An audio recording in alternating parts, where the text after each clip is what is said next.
Hey there, everyone. It's Scott here again. I'm going to be continuing my top 50 board games of all time. This time doing numbers 40 down to 31. So a couple notes that I wanted to make in this section. I last time I used a few pictures from my own board games that I had taken and had put them in in this little slideshow thing. But turns out that there is a limit in OBS when you're recording this on how much space, how big your file sizes of pictures can be are. So my own pictures were a little bit too large to be able to use, so I'm just pulling pictures from Board Game Geek for pretty much all of these. So I don't own any of the pictures that I'm using in this except for this image right here because that's easy to make in Paint. Um, but the other thing I wanted to say is, and a lot of you who are in the hobby already know this, but with these lists, when you make a top 100 list, whatever, or top 50 list, whatever it may be, usually a lot of these games are pretty fluid. So any one of these games I'm talking about now could fluctuate up or down by 5 spots on any given day. It's probably not until about the top 10 where the games are get to be, yes, I definitely like my number one more than my number two, definitely like my two more than three, so on and so forth. Um, but yeah, so there's that little bit of flexibility where these games can shift from day to day. So because I've got them set up here, where I established this list like 10 months ago, yeah, things could have shifted easily quite a bit by then. But still, I think all of these are still appropriate to be in my top 50 or close to my top 50, if not quite there. So yeah, so I'll just continue on from there. So the next one in my list is number 40, which is Alhambra. Alhambra is a really simple game, an intro level game, tile placement, similar to Carcassonne in that regard. In this game, you have a board where you can be either take one of two actions. Really, you can either pick up money cards or you can spend the money cards you have collected to buy different buildings. The cost is shown on each little tile that you place out there, and the type of currency you have to use is shown in those colors on the side, so the yellow, green, blue, and orange. So if you want to buy that red building, you have to spend a certain amount of blue money to be able to buy that one. When you buy a building, you place it on your Alhambra, adjacent to one of the tiles you've already placed, making sure you don't have a wall up against a non-wall edge on your tiles. Let's see, yeah, so I've got it here. Um, so here's an example of where somebody has built up their Alhambra with various rooms in it. The black lines around the edges show walls, and you have to have a wall adjacent to a wall or a non-wall adjacent to a non-wall when you place in all these. And so you got to be a little careful about which ones you're placing. Ultimately, you're scoring based off of the size of the wall that goes around it is a minor part of it, but the major way that you're scoring is if when certain scoring phases come up, you have the most of a certain room type. So say here, looking at this guy, it looks like he's got 5 of these green rooms. He's going to score points for having the most green rooms at the table. He's only got one brown room, so he's probably not going to score points for most. But if no one else has bought any, he might score points for having the second most at later stages of the game. And yeah, there are 3 scoring stages, and whoever has the most points at the end of those wins. Really simple, really clever game. Easy, really easy to teach. A lot of strategy in which cards you're going to go for, which currencies you're going to go for which tiles you're going to buy. And I will say that is really only appropriate at lower player counts. This technically plays anywhere from 2 to 6 players. I found with 5 or 6 players, this game, it's really hard to strategize, and it's more luck of the draw at that point. If you've only got, say, 3 or 4 players, you can plan out, yes, I'm going to pick up these colored currencies so that I can specifically buy this tile that's out there. In a 6 player game, whatever tile you're looking at, almost guaranteed you are not going to see it by the time it gets back to your turn. So yeah, I prefer this around like maybe 4 players is ideal, but still really good game. I've got the family box version of this, which has like 6 mini expansions in it. Just little module rules you can add to the game as you like them. I've only played with 1 or 2 of them really. The base game's good enough for me. I'm not big on expansions, but the expansions that are in there are decent. But I like the base game. So yeah, so my number 39 is Balloon Cup. Now this game is actually out of print, so it's a little hard to find. It is a 2 player game in which you are basically playing cards on either sides of these tiles that have cubes on them. So when you start the game, you've got 4 of these tiles. You put 1 cube on the first tile, 2 cubes on the second, so on and so forth. And here at the bottom, you see that there are 4 cubes on it. Your goal is to collect as many of these cubes as possible in order to be able to score points at the end of the game. So in here, there are 2 red cubes, a blue cube, and a green cube on that bottom tile, and it shows the side where you want to be placing low cards in order to collect those cubes. So the way that this one's set up, each player is going to have 2 red cards, a blue card, and a green card on their side in order to trigger the scoring of that card. Whoever has the lowest overall score on that card is going to collect the 4 cubes.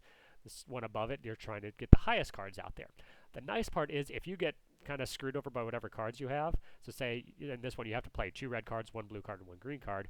If you only have high red cards, you're not in trouble. You don't have to play those on your side. You can actually play them on your opponent's side to give them high values. So there's this little play about, I want to kind of screw over my opponent's score on this one, but he can just strike me back and just play high ones on another color in that same one, and then it's just back and forth to see who's going to get there. Really clever, really simple mechanic, a game that you can just chat over while playing. You don't have to put a whole lot of thought into, but still a lot of strategy in it. As I said, this one is out of print, but it has been reprinted under the name Pinata. It's, from what I understand, is the exact same game, just a different skin and artwork has been slapped on it. Instead of this balloon theme, it's Pinata, and the cubes are candies. Exact same game, though, from what I understand. But yeah, one of my favorite 2-player games. I really enjoyed that one. Number 38 is Power Grid. This is the game that I tend to recommend to people who love Monopoly for the whole money management aspect, but are driven mad by the whole luck aspect of it, which is the majority of Monopoly.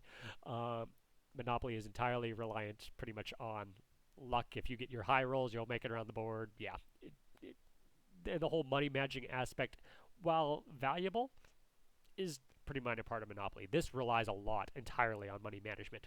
In this game, it goes through several stages where at the start of a round there's an auction to buy power plants, and then followed by a phase where you can build little power stations across the map, connecting different cities to each other.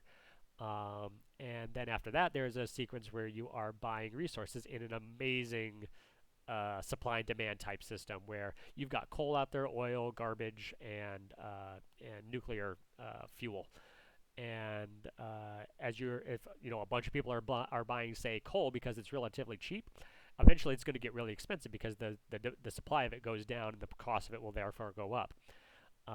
So it's this game of going for either the affordable, the really affordable energy sources versus the more expensive ones that might allow you to power more cities. So like a card could say spend 2 coal to power 4 cities, or you could be spending 1 garbage to power 5 cities, for instance. So it's this whole playoff about trying to power as many cities as possible while spending as little money as possible, and playing that whole supply and demand mechanic. Great economic mechanic used in this game. The game is triggered. End of game is triggered when somebody has built in their 15th city. At the end of that round, whoever powers the most city in that turn wins the game. So great strategy of do you want to just be pushing towards the end because you can currently power a lot of cities, or are you going to hold back and in one round be able to power in theory 18 cities, and in one round build up to your 18th city to trigger the end of the game and power all of them in that way, power all those cities in that one move. It's a lot of depth in this game, and a lot of math in this game, but really clever. The base game comes with just the America and Germany maps on either side of the board, but to my knowledge there are also several expansions out there that bring other maps to the table if you want a little bit of variety in your game. But yeah, Power Grid, really fun, simple economic game, if a little mathy. Next game is number 37, and that is Terraforming Mars by Jacob Fryxelius. This was, I believe, Mr. Fryxelius' first game that he ever published. And the year that it came out, it won all sorts of awards. I believe it's actually ranked number 3 overall on Board Game Geek, as the third, greatest board game of all time. And I'd have to go back and remember, it may or may not have been higher than this at one point in time too. May have reached number 1, but I don't recall offhand. In this game, it's a resource management game where you have all sorts of different resources, metal resources, money, greenery that you're collecting to be able to, as the title suggests, terraform Mars. You are making the planet Mars hospitable with the help of all the other players. But it's still a competitive game because it's whoever does the best job of changing the surface of the planet to make it hospitable uh, will win the game. So you've got to do things that are going to allow you to increase the temperature of the planet, to kick, to crank up the oxygen level of the planet, increase the amount of surface water sources there are on the planet, and so on and so forth. In the entire time you are playing these cards using your various resources that you're collecting over the course of the game to either increase your resource production or give you new scoring conditions.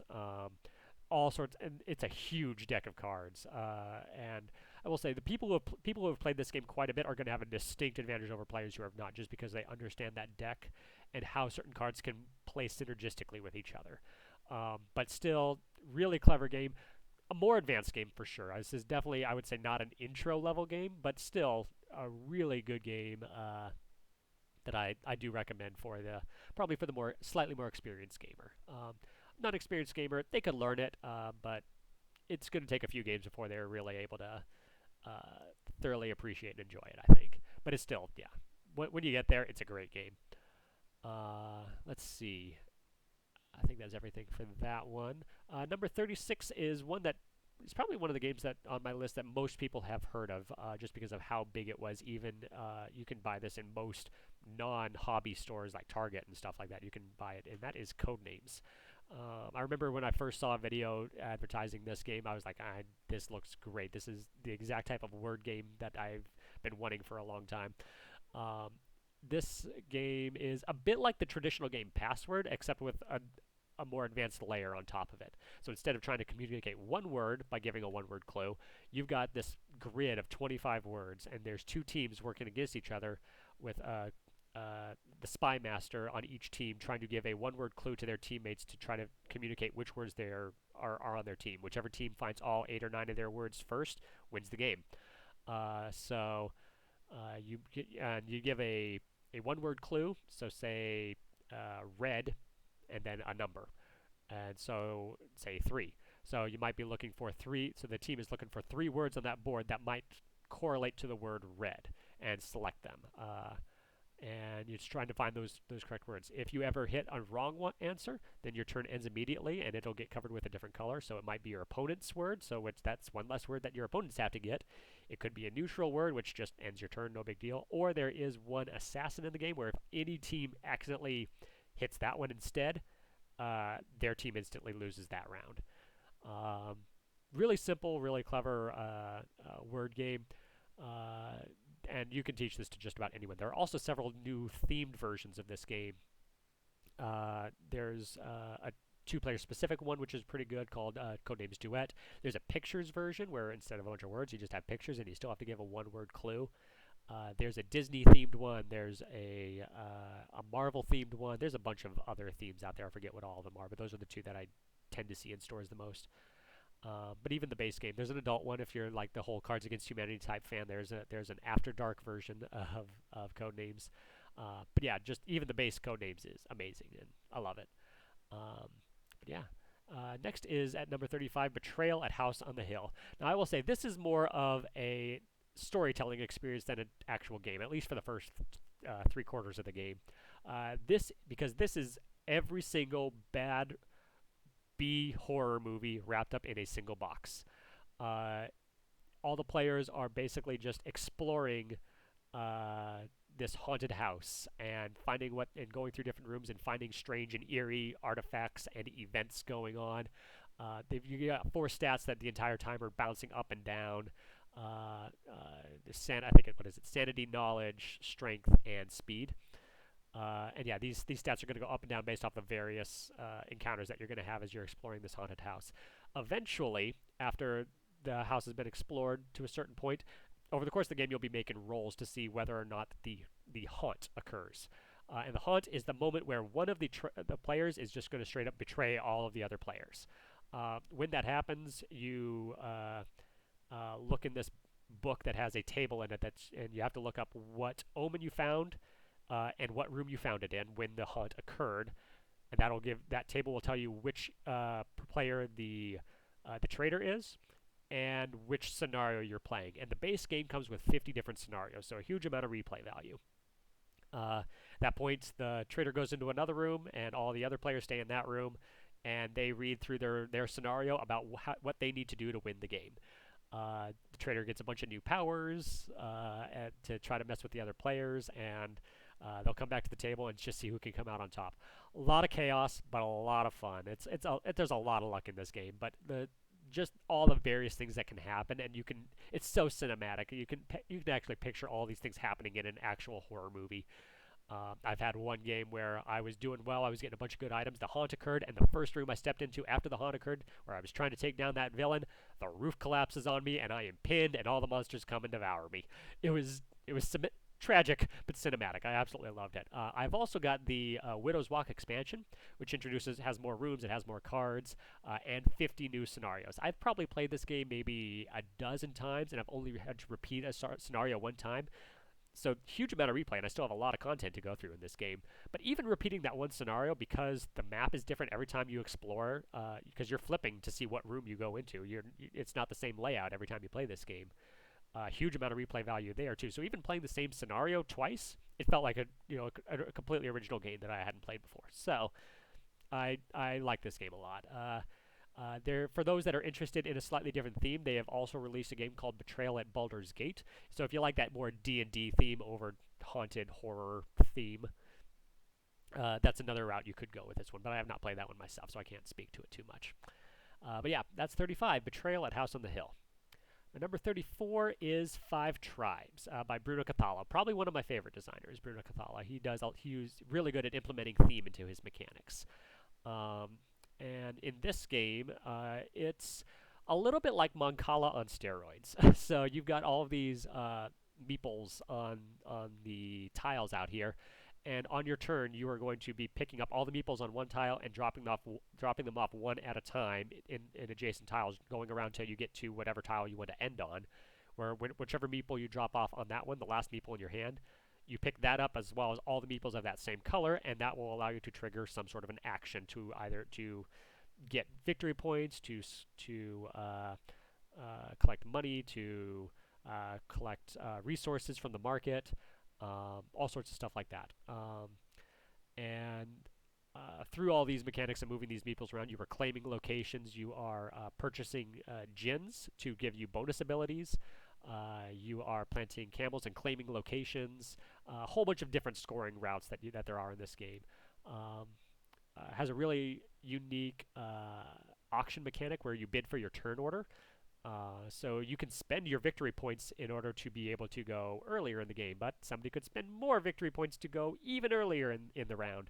And each round you're going to be bidding for whatever turn order you want to go. And you can bet zero, but you're probably going to be going last in the round. So really clever economics mechanic in that too, trying to decide how many of your victory points you want to spend to be able to gain even more victory points. Really clever, really strategic. I enjoy this one. Highly recommend. And while probably not the most intro level, you can still teach relatively new gamers how to play this, and they'll pick it up fairly easily. But it is a little bit more advanced.